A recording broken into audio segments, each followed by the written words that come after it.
name is Lara Flanagan and I'm delighted to be part of the Fearless Women series.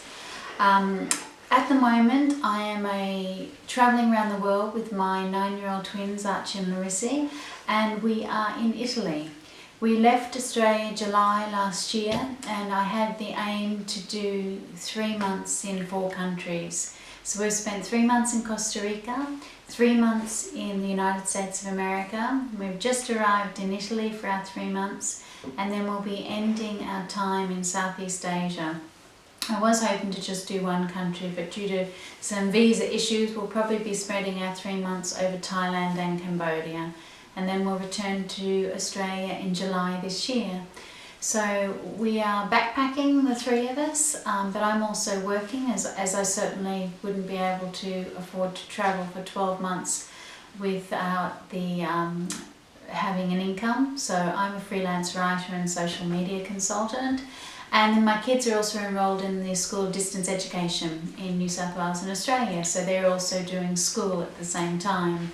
So we're not only travelling, but we're also working and doing school, so we're keeping pretty busy. And so that's sort of where I'm at now. I still don't know how I made the decision to take this trip. All I know is that in February of 2016, I rang up a travel agent to get a quote for return tickets to the States so I could spend time with a very close girlfriend, as I was desperate for a holiday. And I ended up getting off the phone with 3 round the world tickets and absolutely no money left in my bank. By buying those tickets I spent every single cent I had, and our departure date was some 5 months later.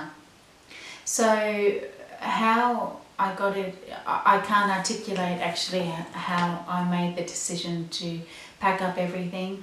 I look back at my life and I think it all stems back to the kids and I had just moved to Tenterfield, a lovely little country town in northern New South Wales Highlands, after my marriage had broken down, and I just bought a house and we were very, very happy. And then in early 2013 I was diagnosed with multiple sclerosis.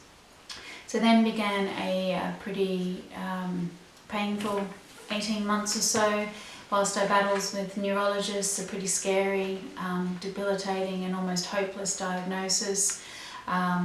Specialists who stripped away every inch of hope that you could ever imagine having, and to say I was dark and twisted is probably a huge understatement. And during this time I came across the teachings of someone called Dr. George Jelinek, who had a program called Overcoming Multiple Sclerosis, and it completely changed my life. I took on a completely new lifestyle of eating whole foods, a vegan diet. I exercised more, I meditated, and I regained an incredible sense of hope. So going through that process I think can be life-changing, and since then I've made some possibly slightly fearless or possibly crazy decisions, and coming to the States, to travel for 12 months was one of those that I can't articulate exactly why. I wanted the kids to see the world. They live in a very small country town. I wanted them to know everything was out there. I wanted to live fearlessly. I wanted them to know that there is always hope, and that everything and anything is possible if you truly put your mind to it.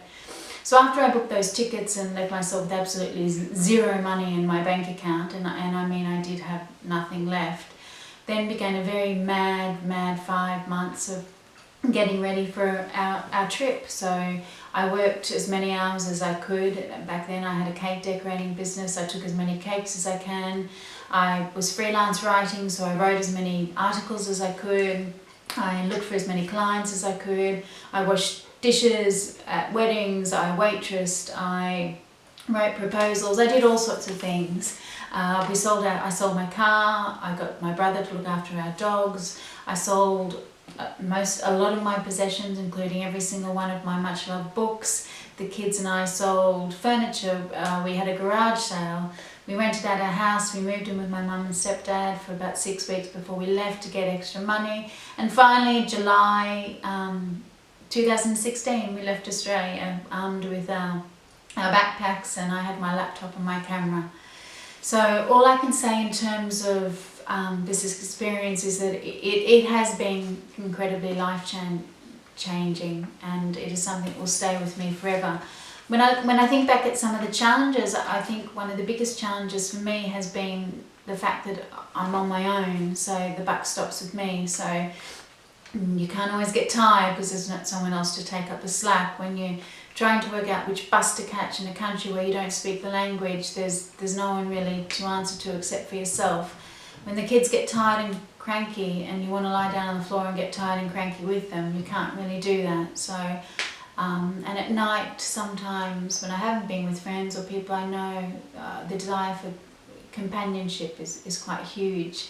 So I think that's been my biggest challenge, is that travelling on your own with 2 young kids sometimes can be a little bit lonely, but the positive things far outweigh any challenges I've had. And I have so many memories from this trip so far, and we're only halfway through. We spent an incredible amount of time with very dear friends in the States. We experienced our first snow blizzard and walked in the snow. The kids made snowmen and snow angels, and we were the only crazy Australians playing in a playground covered with snow. In Costa Rica, we had these mad bus trips where our bags would be hoisted over our heads and the kids would be pulled on, and I'd barely get my foot on the bottom step before the bus would scream off.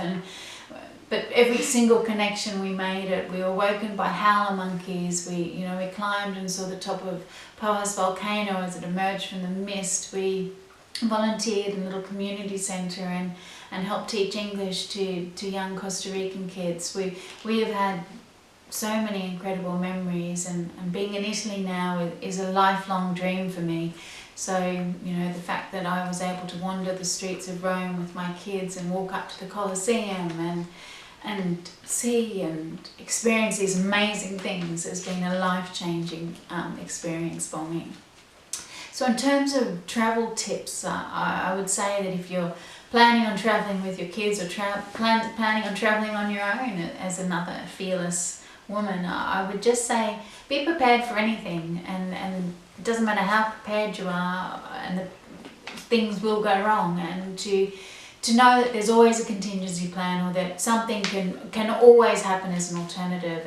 Our very first night in America, we hadn't even arrived yet. We spent with 6 hours waiting on the Dulles airport tarmac due to incredible storms, so all flights were delayed or stopped, and as a result we missed our train connection, and then we ended up sleeping the night in Penn Station. So the best thing I would say is just be prepared for things not to go as planned, and to go with the flow, and that something will always happen in a positive way.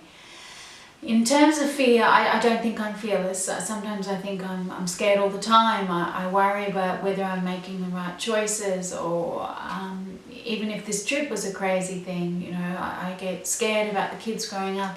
Sometimes I get scared about my health, but what I have learnt is that the bravest thing you can do is get up every morning and face that fear head on.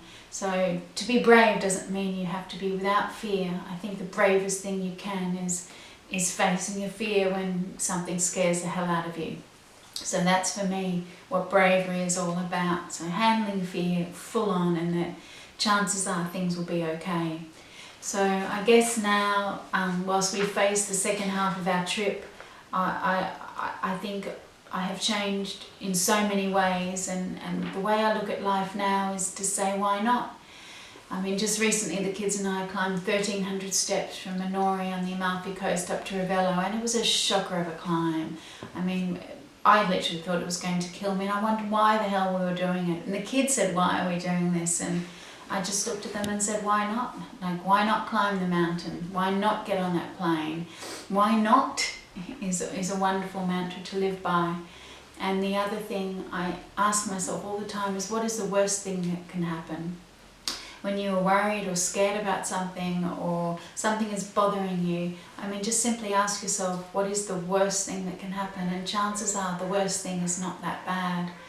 So it has been an absolute delight and privilege to be part of the Fearless Women series, and I hope that everyone's busy dreaming or doing something wonderful with their lives. Thank you.